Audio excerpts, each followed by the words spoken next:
Alrighty.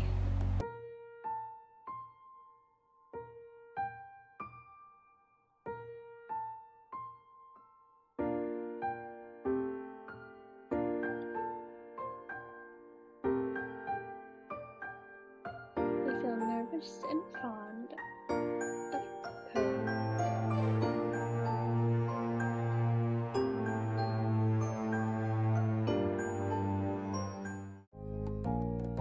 At breakfast table.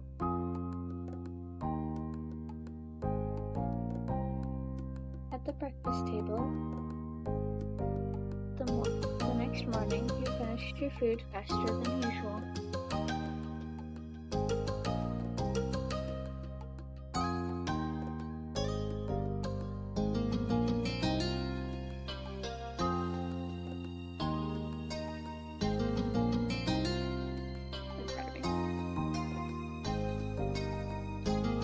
Your sister Lizzie had run out earlier to go play, but you stayed put. Today, just like your moms had promised, Cove was coming over to hang out.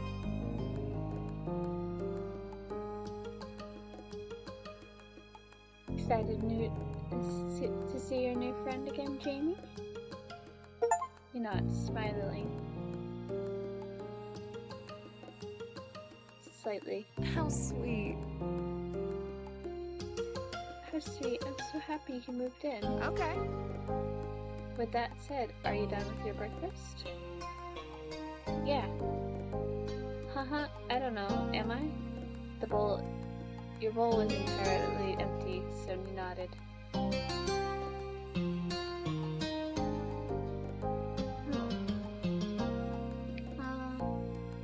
Look.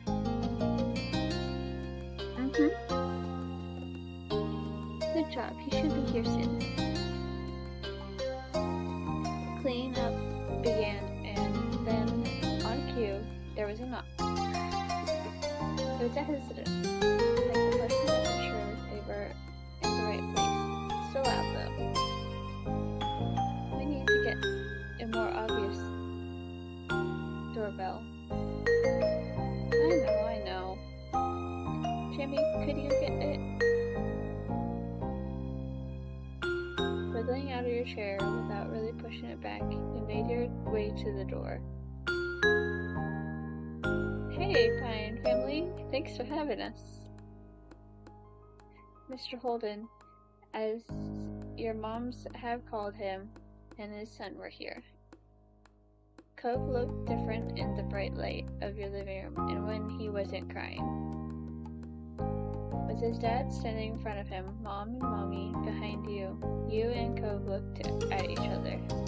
Pleased to see your new friend again, you smiled at Cove. He smiled back with some hesitation. Do you want to see my room? Okay. Take care.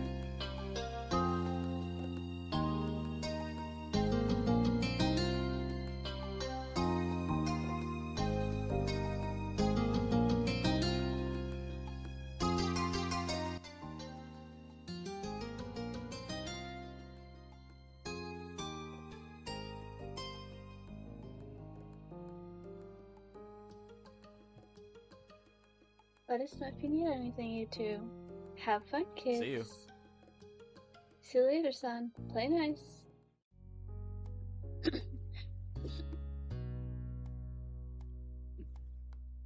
You led him to your room, puffing out your chest a little bit at the sight of your treasures.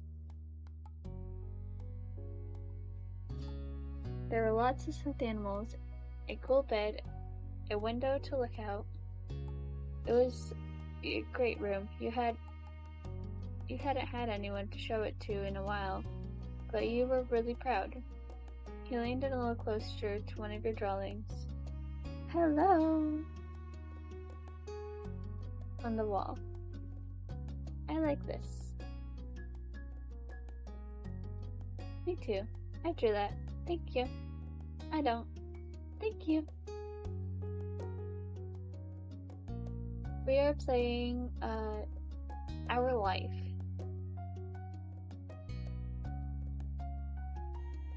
You smiled at him. You were proud of that particular piece of art, and you were glad he noticed it.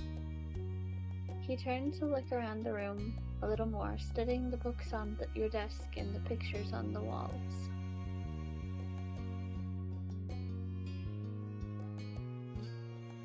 You start to feel a bit nervous. You felt the atmosphere was kind of awkward. You were glad for the company. You hoped he liked your room.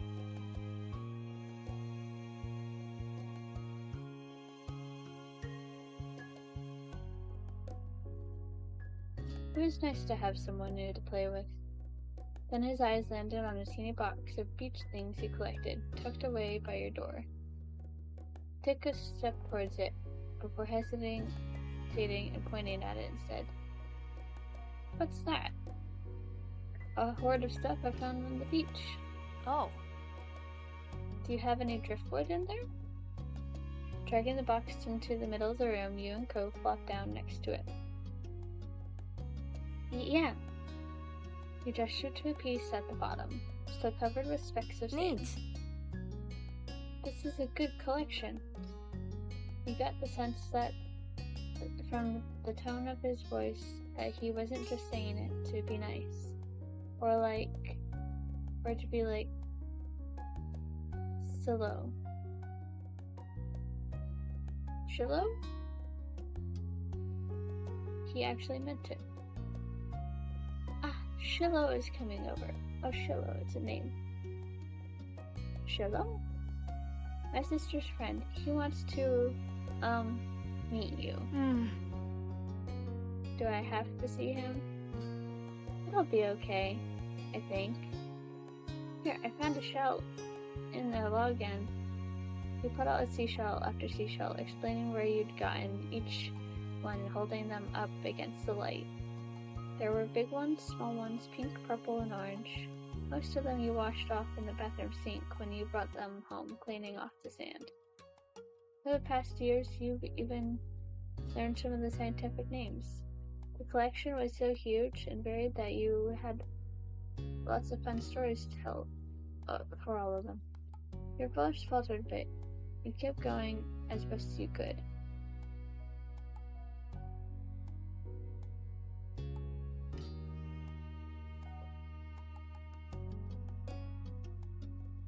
You're really proud of your shell collection. It made you happy that Cove was interested in it too. Apparently fascinated either by stories or by shells themselves, Cove listened with what looked like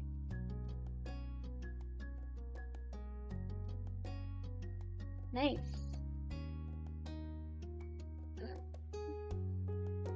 Right. Yeah, you're right.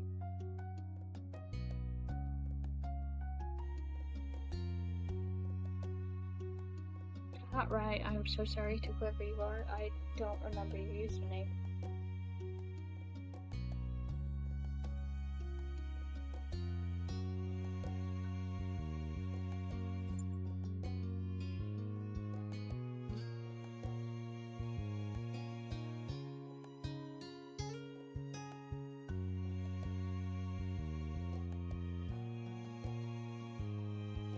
Mosquitoes.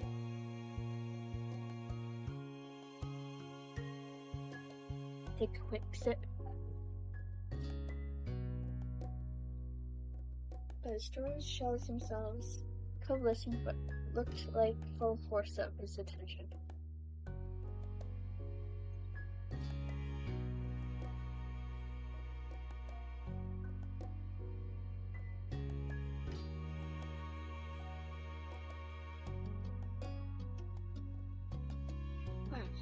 It was a new experience to be the center of such dedicated focus.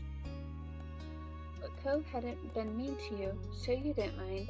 You smiled at him every now and then while showing him your collection.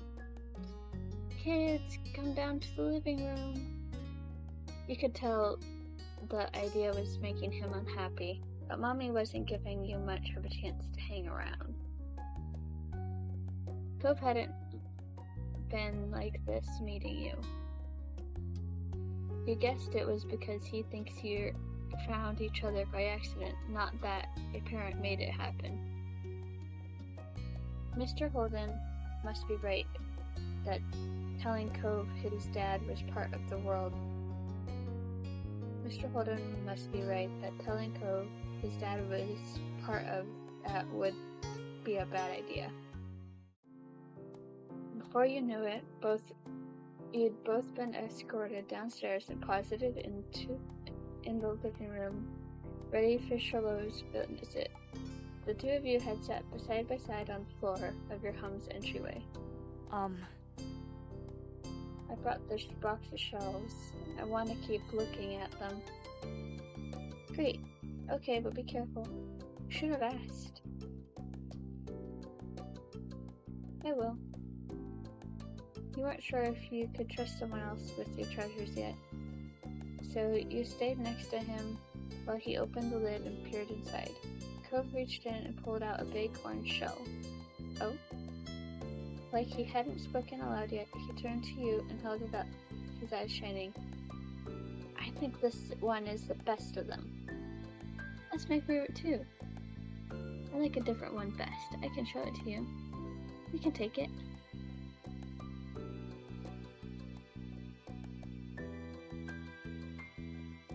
Chloe smiled at you, and you both admired the shell together. There was a giant conch with shades of dark and light orange.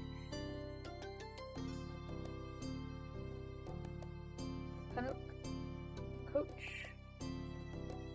I don't know. If you held it to your ear, you could practically hear the ocean. I found that one last summer when we went to the beach on a picnic. The two of you were still sitting on the floor looking through your collection of beach findings when the doorbell finally rang. Cove jumped, startled by the sound. Since the person hadn't knocked, he figured it was Stallone. He knew where to look for it. Lizzie's friend? He nodded, but that didn't seem to make Cove feel better. It was already obvious that Cove didn't hide his feelings well. You could tell what he was thinking right away. This isn't a good idea. I'm sorry, there's nowhere to go. He's at our only door, and if you go upstairs, he'll find you. Cove glanced around the room, his eyes wide, finally paused with his gaze locked on the back of the house. I can go out the window. He was already walking towards it. Scrambling to think of something you say, you stepped forward and paused. Do you want to break your other arm? Shiloh is the least scary person alive. Sure, Priscilla's gonna like you. Please don't get hurt. I'll come with you. Good idea, let's go. I'm worried, what if something happens? The distance from the first floor living room window wasn't far, but you could tell it made Cove nervous anyway. He touched the cast on his arm. Wind had clearly released from his sails. I don't want to break any more bones. I don't think anyone wants to. Yeah.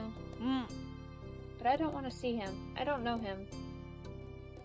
You teased him. You comforted him. You encouraged him. Comforted him. You're right. Meeting new people is really hard. I'm sorry. Thanks.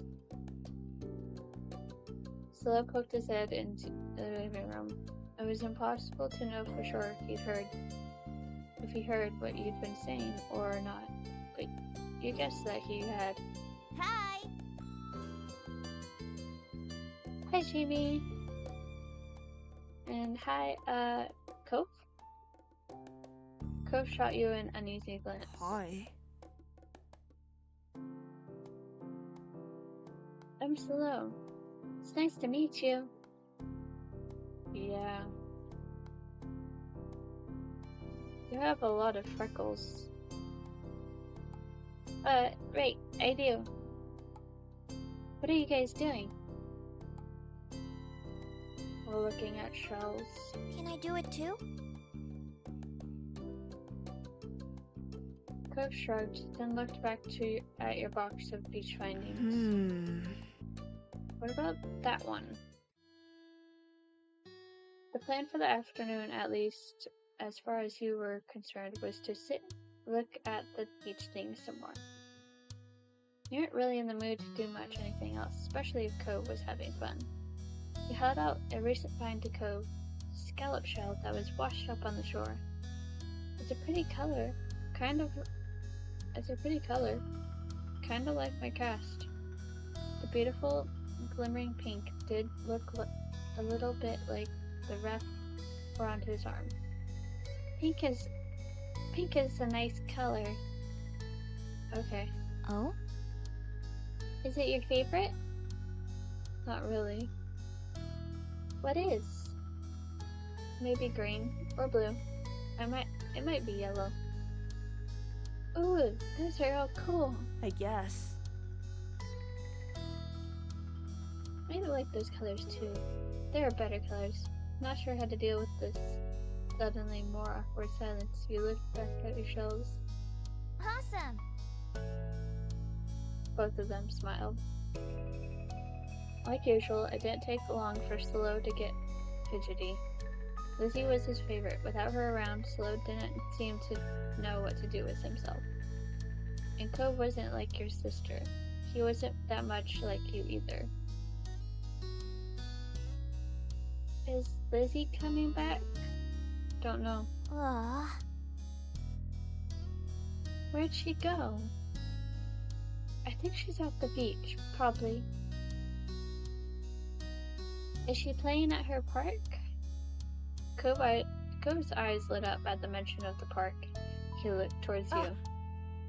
There's a park? Yep, but it's a bit old. Can you show me? I wanna go.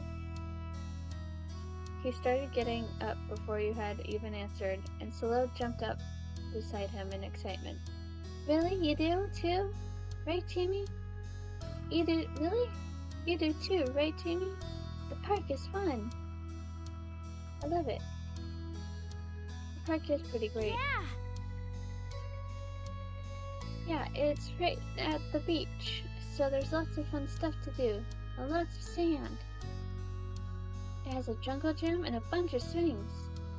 That sounds like it could be cool. So, are we going to find Lizzie? I don't know. I never really wanted to see her. I just want to check out the park. Adrift without a direction, Slow finally turns to you. Okay. He perked up. Both boys wanted to go. It was only fair. After getting permission from your moms, the three of you were ready to head out. It was a short walk to the park. Lizzie had convinced your moms that it was so short she should always be allowed to walk there by herself. When you found her, she was hanging on the jungle gym, swinging back and forth. Hey, Lizzie! Her face lit up when she saw you, her big brown eyes going wide. Jamie, Slow! Hi! She dropped to the ground and landed with a soft thud in the sand. In a split second, Slow had abandoned you two and scrambled over to stand by her. You were used to being left out when it was just the three of you, but now Cove was there. You wondered if he was leave too. Who's that? It's Cove, he's new. It's Cove, he's new. Hi! Hi, remember? Hi, Cove. Welcome to my park. Nobody ever comes to play here, so this is where we get together. She gestured widely around with her arms as if to present the area to the newcomer. Without interrupting Lizzie's speech, Cove whispered in your ear quiet enough that the others wouldn't overhear.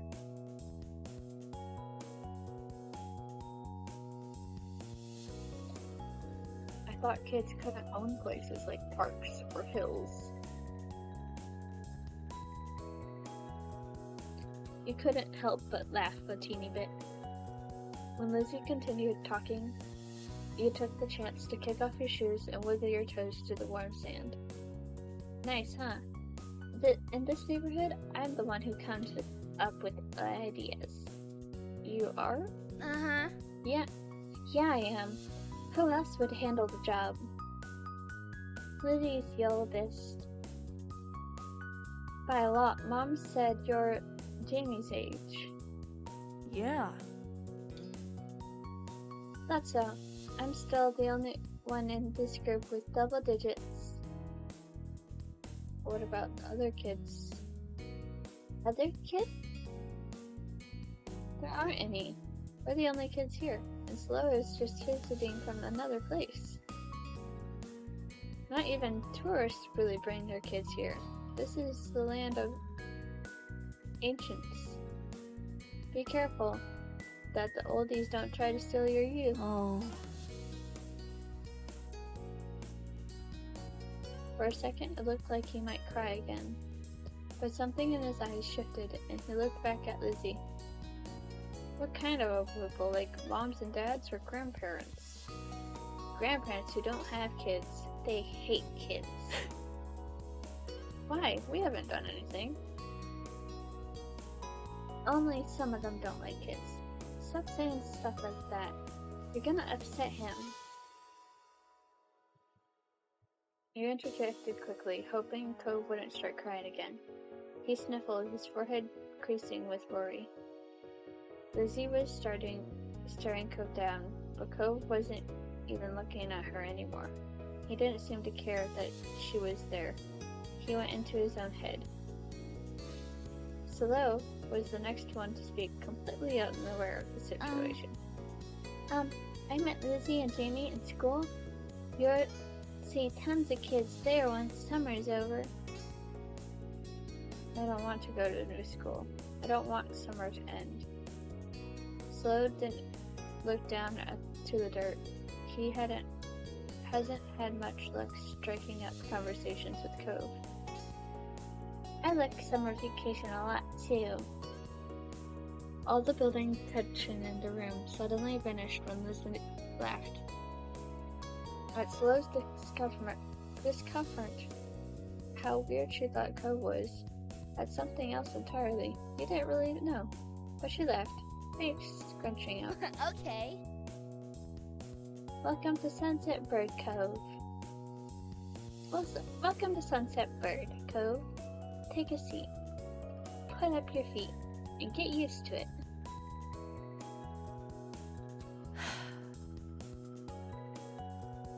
She offered him a small smile, and that at least looked to reassure him some. For the rest of the summer, Cove was always there. We saw him more often than Salo, and on some days when she was in a bad mood or busy, he even saw him more than Lizzie. He became a staple in your everyday life, the way sun and lunch and the beach were. During your first summer together, you really liked Cove. He was a fun person to play with, and he seemed to like playing with you too.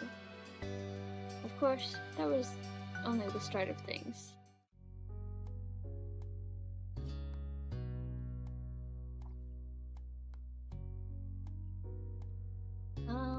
Shopping, grown up, long day, fireplace, grown up. On a sweltering summer day, you were in the living room with Cove, listening to the sounds of birds chatting outside the window while you lay across the rug on the floor. Cove's dad had dropped.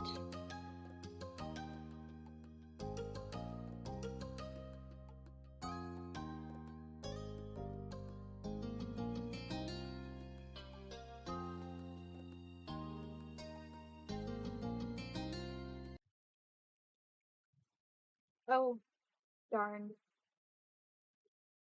That is not what I wanted. Q. Venue.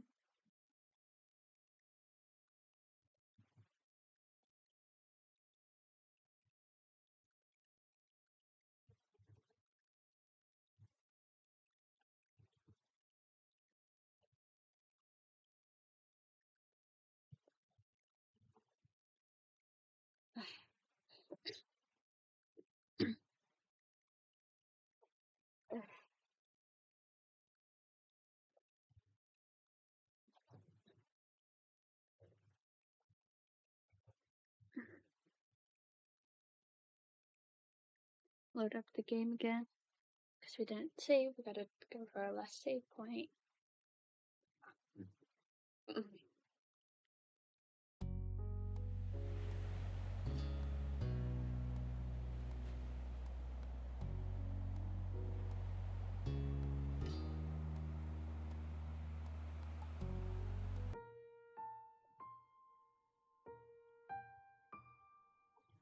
Nervous and fond, ready. Alright, we gotta. How sweet. Okay.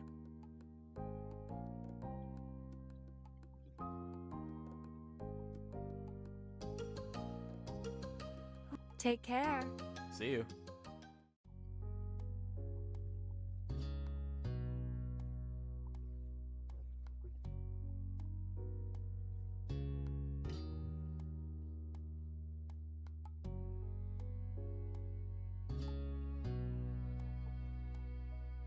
Oh. Neat. Hmm.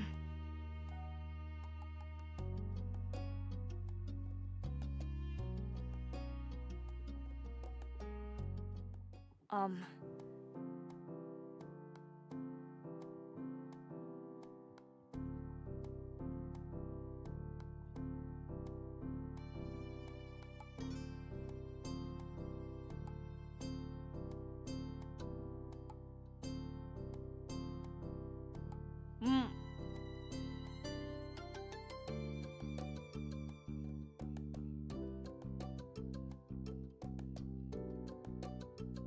Hi.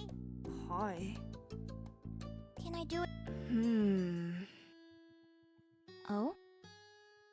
Oh, I guess. can't believe I just saved. Awesome. Aw. Ah.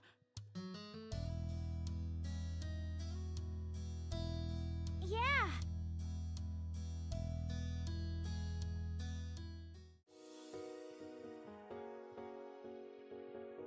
Hi. Uh-huh. Yeah. Oh. Only some of them don't like kids. Yeah, we're gonna stick with what the path we went on.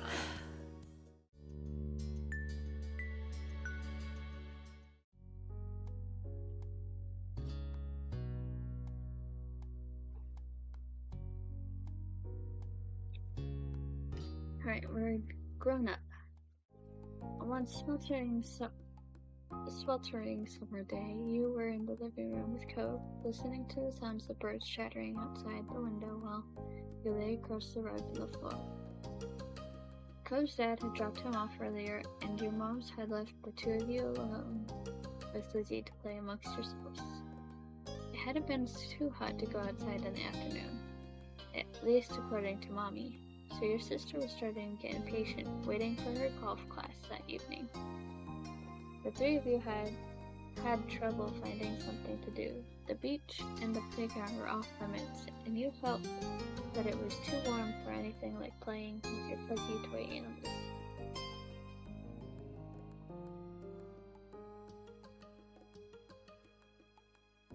Then suddenly, a light came to Lizzie's big brown eyes, and her smile spread wide across her face. Having a great idea gave her a new wave of energy. Since we're stuck inside, we should be adults. They don't play outdoors anyways. They're always inside and telling everybody what to do. Everybody they're too busy to play. Why? Duh. I said why. It'd be fun, duh. What do they do inside that we don't? Besides, we use the phone a lot. Excluding a small huff,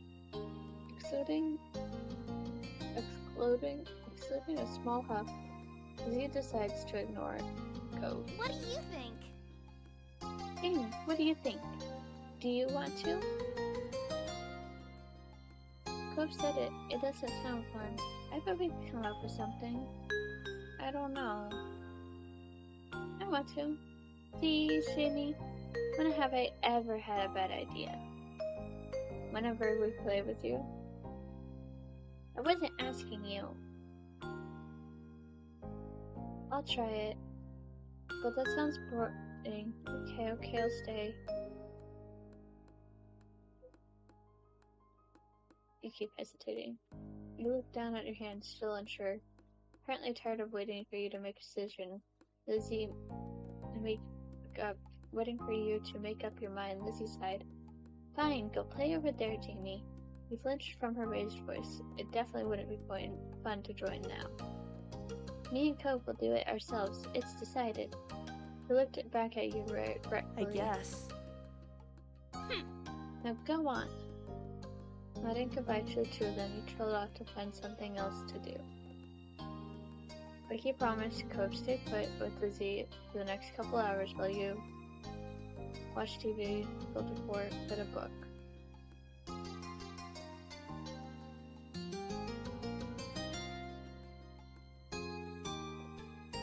You could hear them talking as you raced to your room to take the pillows and blankets from your bed. Rawr! Rawr, sibling, rawr! I have decided that this character is a shy bean who doesn't know how to make decisions.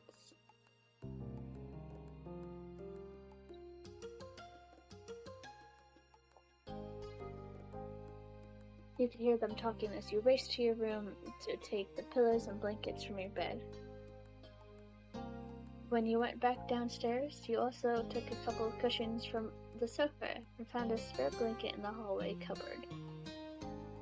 The dining room was the perfect place for building a fort. When you pulled out the chairs and covered them with blankets, you had plenty of room beneath the table to do whatever you wanted. And you had just scattered the pillows inside the fort to make it more comfortable when you heard Lizzie and Cove's voices again. This time they were much louder. Curious what was happening, you craned your neck to hear them better. At first, you mostly picked up Lizzie high-pitched shouting, giving orders, telling Cove what to do, yelling about sports and the Olympics. That was pretty typical for Lizzie, so there was nothing new there. But then you started hearing Cove more and more as time went on. It sounded like they weren't having a very good time. Stay put, you say what's going on. Bended your pillow forward to go check what was happening with them. Are you okay in here? From close, you could see that your sister was red-faced and pouting, while Cover mostly just looked confused. Neither one paid you mind. Cove. Shut up, Cove. You're being so unreasonable. I don't get what you want. This game doesn't make sense. Ugh. It does. You have to be realistic. I said that. But you're not. The argument was how high-strung that it was making you a little bit uncomfortable. You had no idea what to do to make them stop at the fight. It seemed like the two of them would just keep working each other up as long as they could. Had the two of them been arguing like this the whole time? Thankfully, like a greeting card angel, Mom walked into the room. Lizzie rushed to her, hanging onto the hem of her skirt and poking out her tongue at Cove. Lizzie, Jamie, it's time to get ready to go. Sorry you have to leave already, Cove. Their mommy said she'll walk you home so you'll have to be left alone. Cove was still glaring at Lizzie, his face flushed red with anger. I can go by myself. But Bye. bye, Jamie. I chose the name, or they take the name, but there was still a harsh edge to the brief farewell, but you knew it wasn't you he was mad at. Without giving Mom a chance to stop him, Cove stood up and stalked out of the room, shoulders drawn tight. Okay? Worried, Mom turned down to look at you and Lizzie. You two were playing nice with our new friend, weren't you? I'll tell the truth. They were fighting, Cove and Lizzie, for the whole time. Your sister's jaw dropped.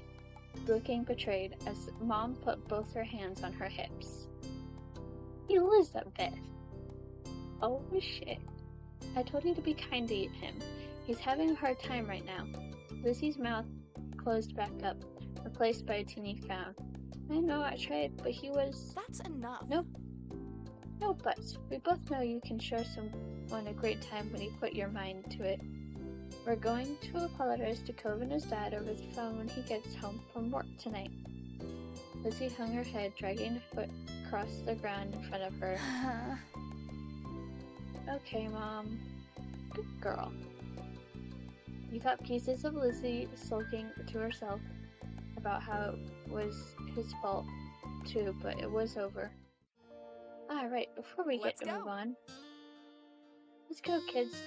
Neolani, where did you leave the car keys? Mom hustled you all out the door, and you noticed during the car ride to golf practice that Lizzie was quieter than usual. She was usually the first one to request which music to listen to in the car, but she didn't say a thing. Your parents noticed she wasn't in a mood to be bothered, but gave her space, and Mommy just asked you what you like to listen to.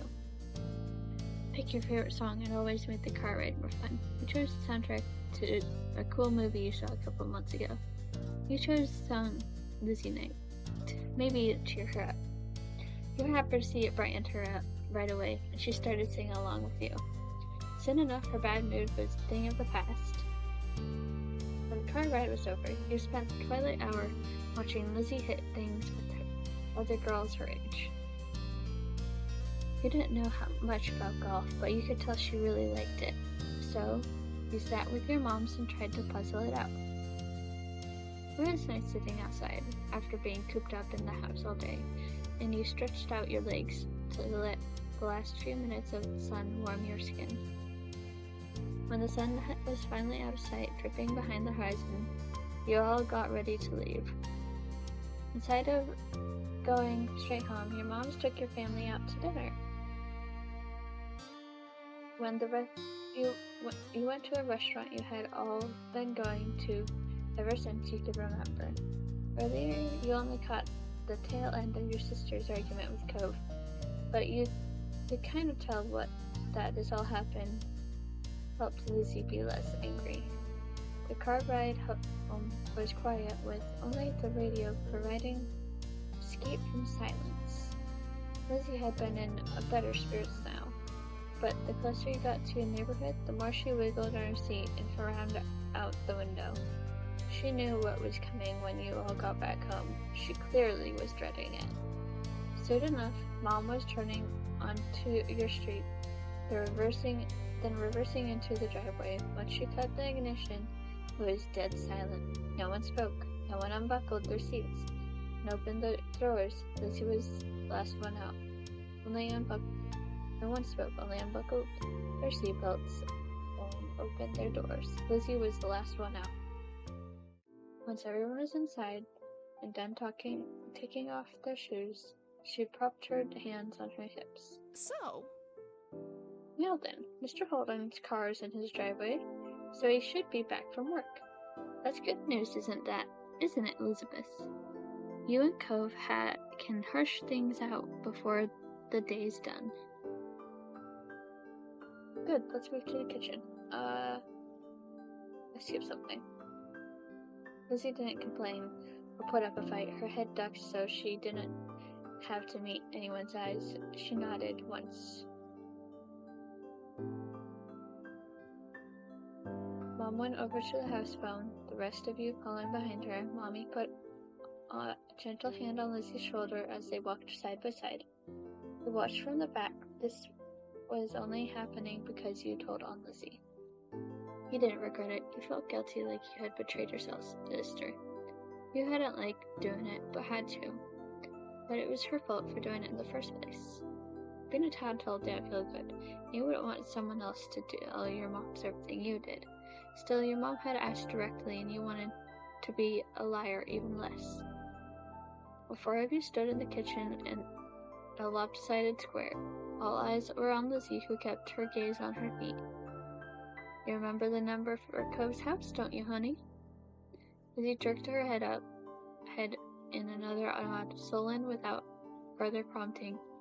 She stepped forward and she began to dial. Mom reached over and pressed a button on the base. Suddenly you could hear the phone ringing. She turned on speaker. Phone rang a couple times. Then stopped. Mr. Holden's firm voice came through the other end. Evening, Holden, Red Residence. Lizzie looked at Mommy, unsure. She nodded encouragingly. Hi, Mr. Holden. It's Lizzie. Can I talk to Cove? Absolutely. Lizzie Pine, what a surprise! But of course you can say hey to the boy. He sounded cheery as usual, though definitely meant it when he said it was a surprise. You thought hard. You were sure your sister had never called Cove's house before. Mom spoke up before Mr. Holden or Lizzie could say anything more. Her arms were crossed over her chest, her lips pursed. Hi, Cliff. Lonnie, Jamie and I are here too. Good evening. We're so sorry to bother you so late. You spoke up to say hello too. Hi. The gang's all here, huh? Is something the matter? His voice grew a bit concerned. Mommy was quick to reassure him. Oh no, well yes, it is going to be okay. Lizzie and Cove got into a bit of a fight today. We're hoping the two of them could talk and make up. And this is a good time. Is this a good time for you and Cove? What? A fight. Cove didn't tell me anything about that when I came home. It does explain the funk he's been in tonight. He chuckled lightly, despite that it didn't seem like he really thought it was funny.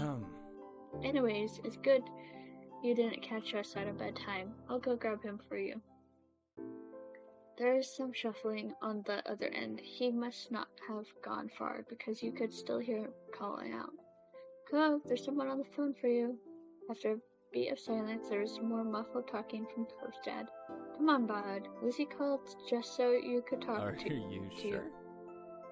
Jamie's on the other end, listening too. Don't you want to say hi? Took a bit of back and forth through the conversation, seemed one-sided since you couldn't hear Cove properly. Eventually, Cove took the phone from his dad. Hi. Hello. Hey, it's Lizzie. Yeah, I know. Dad told me. Cove's tone was defensive. Lizzie turned to Mom, scowling. One stern look from her, though. Lizzie turned away. Sorry. I just called to say I'm sorry for not playing nice with you today. I won't do it again. Lizzie's eyes were downcast, her voice low. I could tell she felt uncomfortable apologizing to Cove in front of everyone. She was still being genuine about feeling bad. Cove must have realized that too, because he sighed quietly. Okay, I guess I'm sorry too. A sense of relief washed over everyone as the acceptance apology. Mom uncrossed her arms while Mommy's shoulders relaxed. Lizzie's eyebrows raised up. You wondered if she thought that he refused her apology.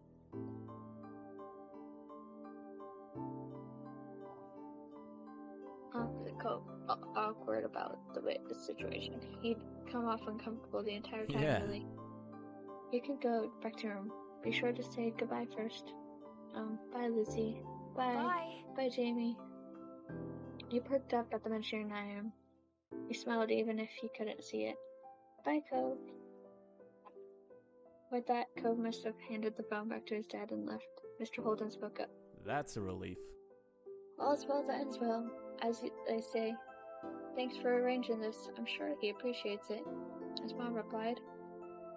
Lizzie tugged on Mommy's hand to catch her attention. Can I go now, too? Good job. Sure, sweetie. Thank you very much for apologizing, Cove. Mom flashed a brief smile at Lizzie and nodded her agreement. Given permission to leave, Lizzie scurried off towards the stairs. She seemed to be feeling much better with the incident behind her. Mom and Mommy returned to the phone, talking out speaker as they They continued talking to Mr. Holden. He couldn't tell what about. They were glad that was the end of it. Lizzie and Cove might not get along, and probably still won't, but they weren't mad at each other anymore, and Mom and Mommy weren't upset either. Everything was finally back to normal. With that thought, you retreated to your own room with a spring in your step.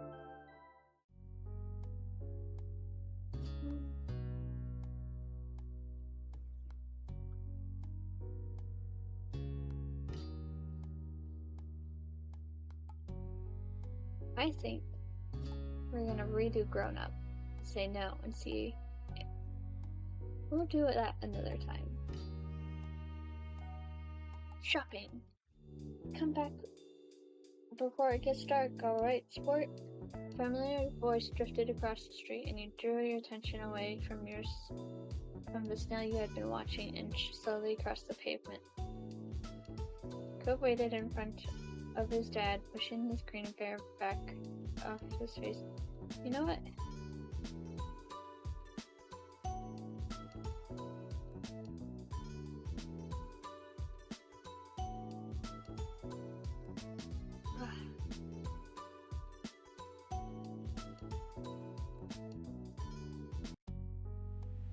Sorry, loves. My throat really hurts.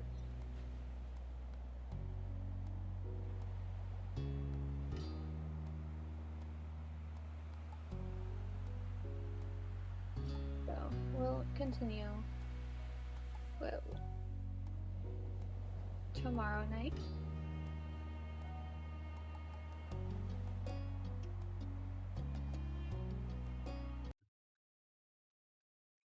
Hopefully I don't have a sore throat, because it's really starting to hurt.